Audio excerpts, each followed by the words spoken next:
السلام علیکم۔ میرے محترم بزرگوں اور دوستوں اور عزیز ساتھیوں، اللہ تبارک و تعالیٰ کا سب سے پہلے تو ہم شکر ادا کرتے ہیں کہ اللہ تبارک و تعالیٰ نے ہم سب کو ایمان کی دولت سے مالا مال فرمایا ہے اور حضور اکرم صلی اللہ علیہ وسلم کی امت میں پیدا فرمایا ہے۔ میرے عزیزوں، اللہ کے رسول صلی اللہ علیہ وسلم کی ذات گرامی، آپ صلی اللہ علیہ وسلم کی زندگی پوری انسانیت کے لیے، قیامت تک آنے والے انسانوں کے لیے، یعنی کہ جو انسان گزر گئے، یعنی کہ اس دنیا سے رخصت ہو گئے، جو حال میں موجود ہیں اور جو قیامت تک آنے والے ہیں، ان تمام انسانوں کے لیے اللہ کے رسول صلی اللہ علیہ وسلم کی زندگی جو ہے وہ ایک نمونہ ہے، ایک رہبر ہے اللہ کے رسول صلی اللہ علیہ وسلم اس امت کے لیے۔ اور اللہ کے رسول صلی اللہ علیہ وسلم کو اللہ تبارک و تعالیٰ نے ایسی فصاحت عطا فرمائی تھی، ایسی بلاغت اور ایسی حکمت اللہ تبارک و تعالیٰ نے آپ کو عطا فرمائی کہ جس کے بارے میں کہا گیا ہے کہ اَن یؤتى فصاحة ما بعد فصاحة اَن یؤتى حکمة ما بعد حکمة، کہ اللہ کے رسول صلی اللہ علیہ وسلم کے بعد فصاحت کا کوئی درجہ باقی نہیں رہا ہے، اور اللہ کے رسول صلی اللہ علیہ وسلم کی باتوں میں اللہ تبارک و تعالیٰ نے اس حکمت کو پیدا فرمایا تھا کہ آپ کی ذات کے بعد کوئی حکمت کا درجہ باقی نہیں رہا ہے۔ لہذا اللہ کے رسول صلی اللہ علیہ وسلم اپنی باتوں کو جب لوگوں کے سامنے ارشاد فرمایا کرتے تھے تو بہت ہی مختصر انداز میں اللہ کے رسول صلی اللہ علیہ وسلم نصیحت حضرات صحابہ اکرام کو فرمایا کرتے تھے، اور ان نصیحتوں میں جن الفاظ کا انتخاب اللہ کے رسول فرمایا کرتے تھے، لہذا اگر اس الفاظوں کو، ایک الفاظ کو لے کر ہم اگر پوری زندگی بھی اس الفاظ کی تشریح کو بیان کرتے رہیں، اس الفاظ کو سمجھاتے رہیں، تو لہذا ہماری زندگی کیا ہو جائے گی؟ ختم ہو جائیں گے، لیکن اس الفاظ کی تشریح ختم نہیں ہوگی۔ ایسے جامع الفاظ اللہ کے رسول صلی اللہ علیہ وسلم ارشاد فرمایا کرتے تھے۔ لہذا انہی الفاظ میں سے ایک بہترین نصیحت، ایک بہترین وصیت اللہ کے رسول صلی اللہ علیہ وسلم نے ارشاد فرمائی۔ حضرت ابو ذر غفاری رضی اللہ تعالیٰ عنہ فرماتے ہیں کہ اللہ کے رسول صلی اللہ علیہ وسلم ایک موقع پر ہمیں نصیحت فرما رہے تھے، اور نصیحت فرماتے ہوئے اللہ کے رسول نے 3 الفاظ استعمال فرمائے: اتق اللہ یذہبن السیئات، اتق اللہ حیث ما کنت۔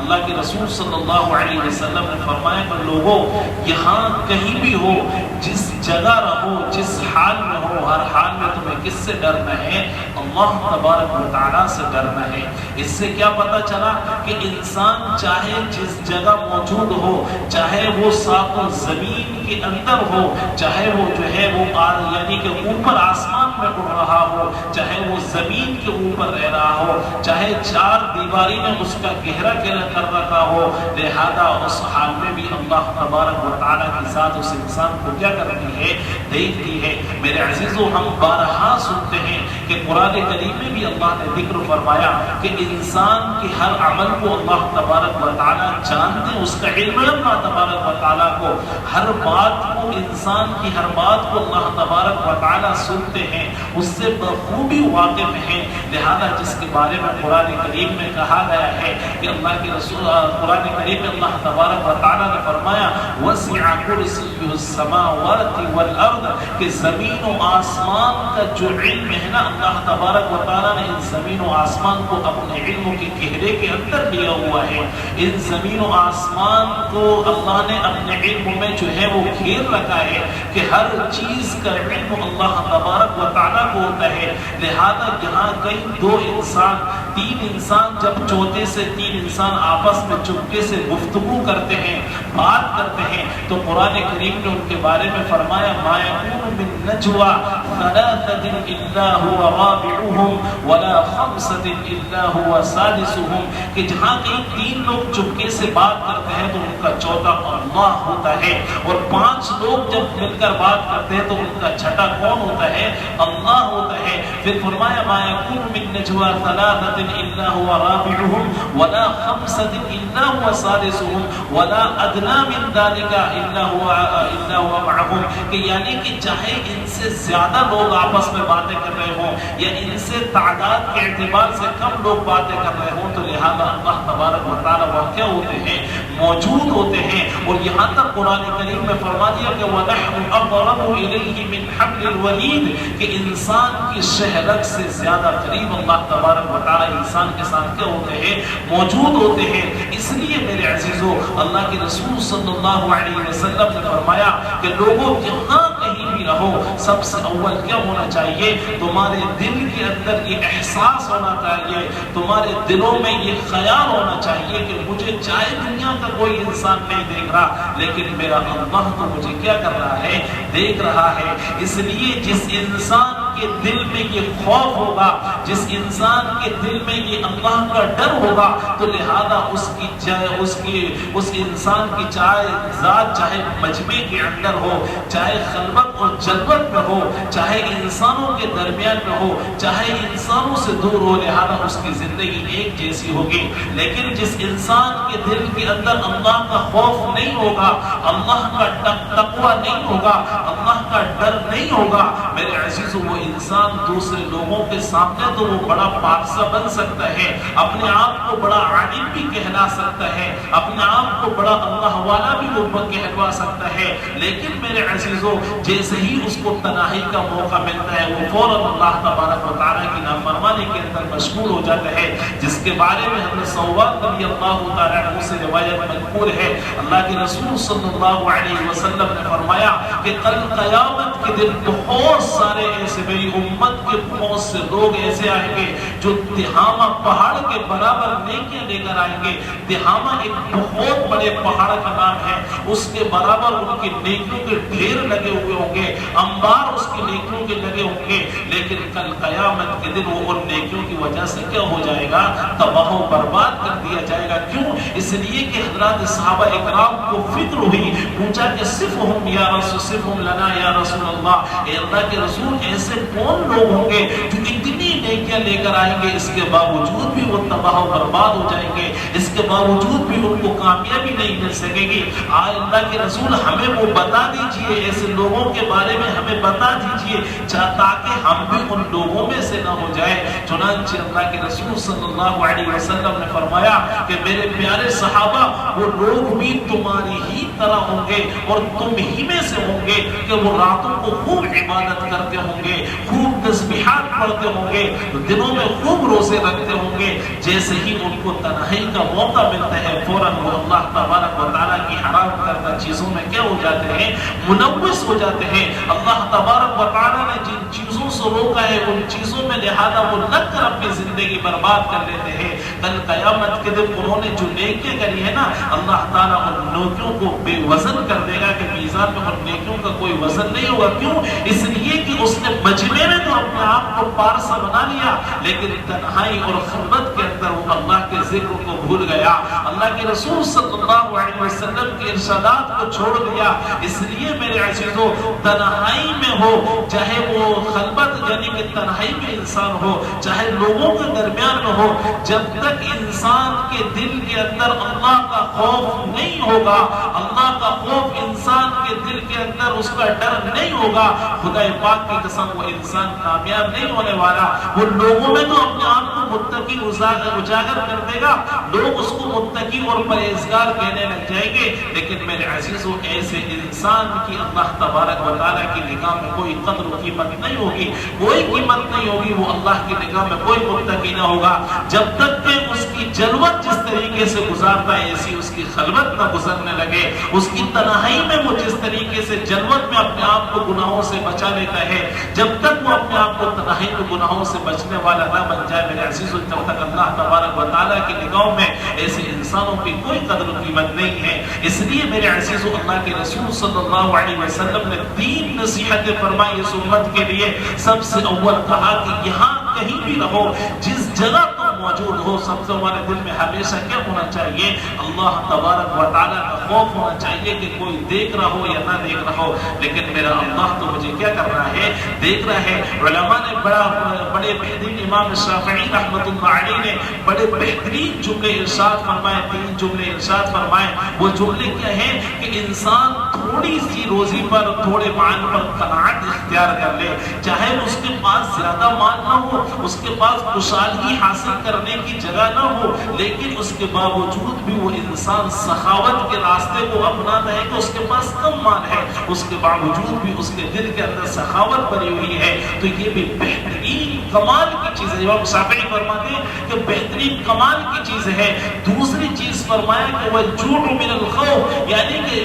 والجوع یرى من الخوف, یعنی کہ انسان تنہائی کے اندر جب ہو اور اللہ تبارک و تعالیٰ کا خوف اس کے دل کے اندر ہو, تو لہذا یہ بھی کیا ہے؟ بہترین کمال کی چیز ہے. اور تیسری چیز امام شافعی رحمۃ اللہ علیہ نے فرمایا کہ انسان جب ایسے لوگوں کے سامنے آ جائے کہ جس انسان کا اس کے دل کے اندر خوف ہو, اس کو معلوم ہے کہ یہ طاقت کے اعتبار سے مجھ سے بڑا ہے, اگر میں نے حق بات کو بولا تو یہ مجھ کو نقصان بھی پہنچا سکتے ہیں, اور اس انسان کو اس سے مال ملنے کی کچھ امیدیں بھی وابستہ ہوں, اس کو یقین بھی ہو, لیکن اس کے باوجود بھی اگر وہ سرمایہ دار ہے, لہذا اگر جو ہے وہ کسی حکومت کا کارندہ ہے, وہ امیر اور کبیر ہے, اس کے باوجود بھی اس انسان نے جو حق بات ہے اس حق بات کو صحیح طریقے سے اس کے سامنے بیان کر دیا, تو لہذا یہ بھی کمال کی چیز ہے. لہذا اس لیے فرمایا گیا, اللہ کے رسول نے فرمایا کہ تقوی جب انسان کے اندر ہوگا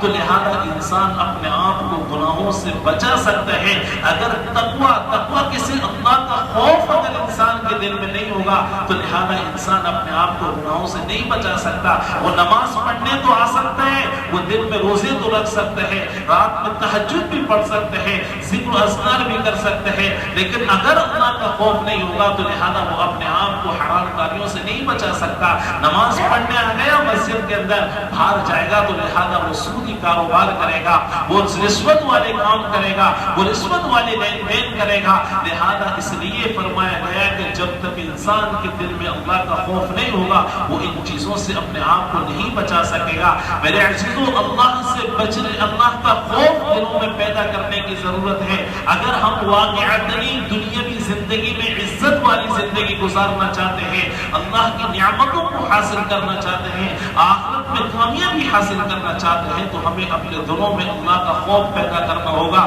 اللہ کا خوف جب پیدا ہوگا تو ہر جگہ انسان سے کوئی غلط کام ہوگا. دوسری چیز کو اللہ کے رسول صلی اللہ علیہ وسلم نے ذکر فرما دیا کہ انسان سے اگر کوئی گناہ ہو جائے تو لہذا فوراً وہ کیا کر لے؟ توبہ استغفار کر لے. اس لیے کہ انبیاء علیہ السلام میرے عزیزو جو ہوتے ہیں وہ معصوم ہوتے ہیں, تو ان سے گناہ سرزد ہو ہی نہیں سکتا, وہ گناہ کر ہی نہیں سکتے. لیکن اس کے بعد جو درجہ آتا ہے وہ اولیاء اللہ کا, کہ اولیاء اور جو صوفی ہوتے ہیں لہذا وہ معصوم نہیں ہوتے بلکہ وہ محفوظ ہوتے ہیں کہ ان سے گناہ سرزد ہوتے ہیں, لیکن وہ گناہ پر اصرار نہیں کرتے, وہ اپنے گناہ پر ڈٹے نہیں رہتے, بلکہ فوراً کیا کر لیتے ہیں؟ وہ توبہ استغفار کر لیتے ہیں, جس کے بارے میں اللہ تبارک و تعالیٰ نے قرآن کریم میں ذکر فرمایا والذین اذا فعلوا فاحشۃ او ظلموا انفسهم ذکروا اللہ فاستغفروا لذنوبهم. تو ان میں سے وہ ایک لوگ جو کسی وجہ سے اپنے آپ کو گناہ میں اس نے مبتلا کر لیا,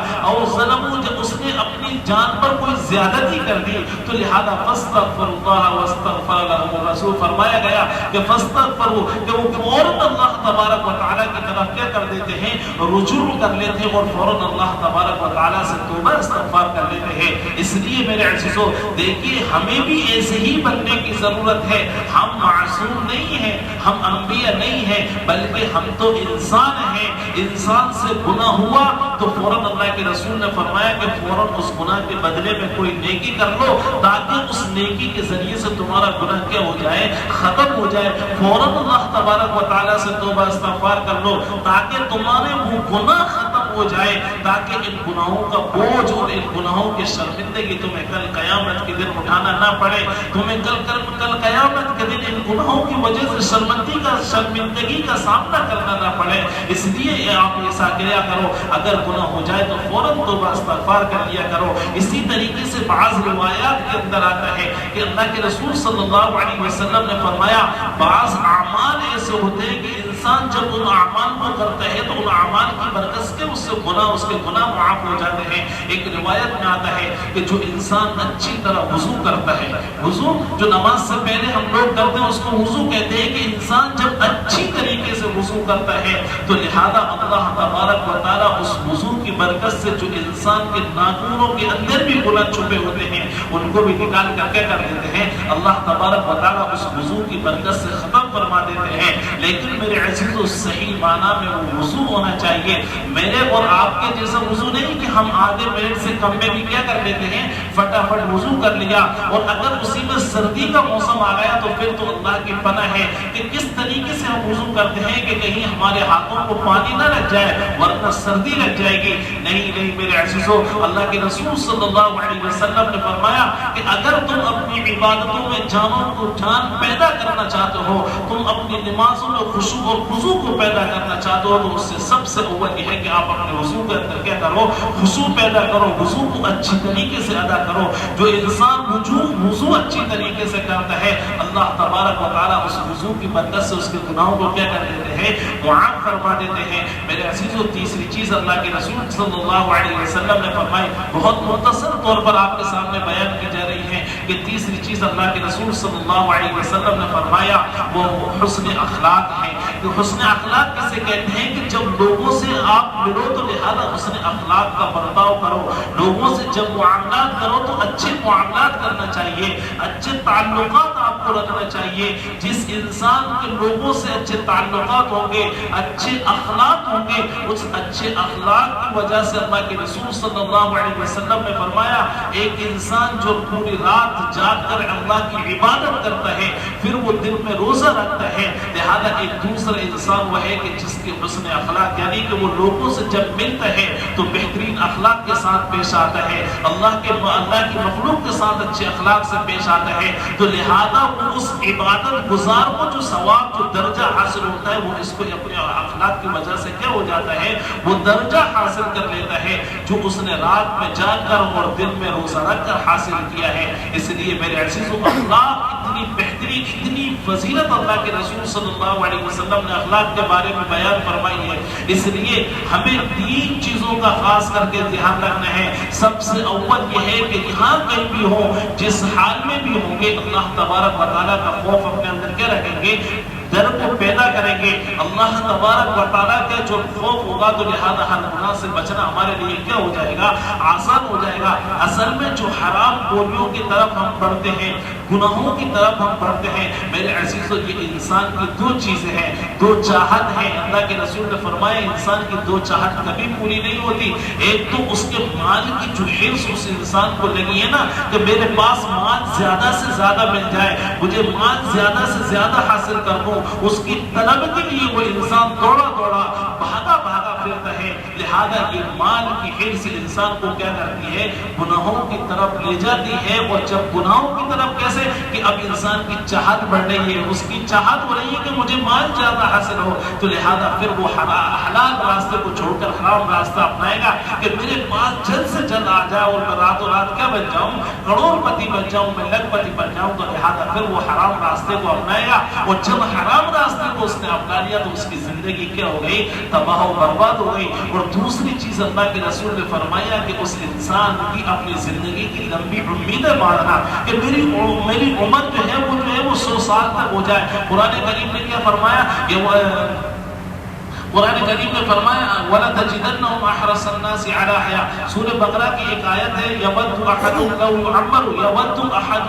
يُعَمَّرُ أَلْفَ سَنَةٍ وَلَتَجِدَنَّهُمْ أَحْرَصَ النَّاسِ عَلَىٰ حَيَاةٍ۔ خود قرآن کریم کیا کہتا ہے کہ ایک انسان کا سوچتا ہے کہ میری 1000 سال کی زندگی ہو جائے، لہذا اس کی لمبی زندگی کا ہونا یہ اس کو عذاب سے نہیں بچا سکتا، اس لیے کہ لمبی امیدیں باندھ لینا، لمبی عمر کا مل جانا، لہذا یہ اللہ تبارک و تعالیٰ کے عذاب سے نہیں بچا سکتا۔ اس لیے ہمارے لیے ضروری ہے کہ جتنا اللہ نے دیا ہے اس دینے پر کیا کریں، ہم اللہ سے راضی رہیں، اس پر شکر ادا کرتے رہیں۔ میرے عزیزو، جب شکر ادا کرتے رہیں گے تو انسان کے دل کے اندر اللہ کا تقویٰ آئے گا، اور جب تقویٰ آئے گا تو لہذا ہمارے اندر سے سب سے اول حرص ختم ہوگی اور ہمارے اندر آخرت کی فکر آئے گی۔ خود قرآن کریم میں میرے عزیزو انسان کی چاہت ہوتی ہے، اگر آپ کو مانگنا ہے تو اللہ تبارک و تعالیٰ کے سامنے آپ کو کسی چیز کی ضرورت ہے تو آپ اللہ کے سامنے ہاتھ پھیلائیے، اس سے خوب گڑ گڑا کر مانگیے، کوئی حرج نہیں ہے۔ مانگنے کا طریقہ بھی قرآن کریم میں اللہ تبارک و تعالیٰ نے ذکر فرمایا ربنا آتنا فی الدنیا حسنہ وفی الآخرۃ حسنۃ وقنا عذاب النار۔ خود قرآن کریم میں مانگنے کے طریقے ہم کو سکھائے گئے ہیں کہ اگر آپ کو مانگنا چاہیے کہ انسان بہترین دنیا کی بہترین جو نعمت ہے ان کو مانگے، تو مانگنا کس سے چاہیے؟ اللہ سے مانگنا چاہیے۔ لہذا جتنا انسان کو اللہ نے دے دیا اس پر قناعت اختیار کس طریقے سے کرنا چاہیے کہ میرے لیے اللہ تبارک و تعالیٰ نے جو کچھ انتخاب فرمایا ہے، جو کچھ دیا ہے، لہذا میرے لیے اتنا ہی بہتر ہے۔ اب اگر میں اس سے زیادہ کی جستجو کروں گا، اس سے زیادہ حرص اور لالچ کروں گا تو لہذا ہو سکتا ہے وہ میرے لیے کیا ہو، نقصان دہ ہو۔ اور اس لیے میرے عزیزو جب حرص بڑھتی ہے تو اللہ کے رسول نے فرمایا انسان کو جب ایک سونے کی ابن آدم کو ایک پوری سونے کی وادی یعنی کہ پورا جنگل اس کو سونے کا دے دیا جائے تو اس کی حرص ختم نہیں ہوتی، اس کی چاہت ہوتی ہے کہ دوسرا سونے کا جنگل بھی کیا ہو جائے،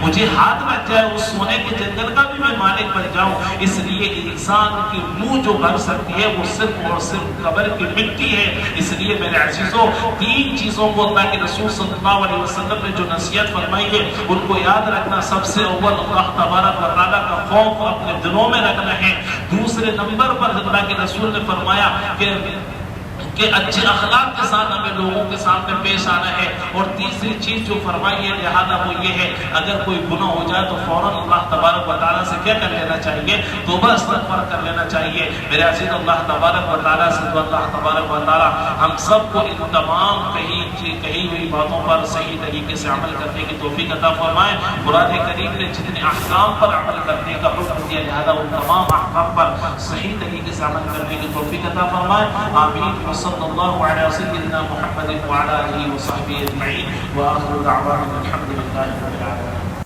اگر آپ کو یہ ویڈیو پسند آیا تو ویڈیو کو لائک کریں اور اسی طرح کے دین کے ویڈیو کو دیکھنے کے لیے ہمارے چینل کو سبسکرائب کریں۔ شکریہ۔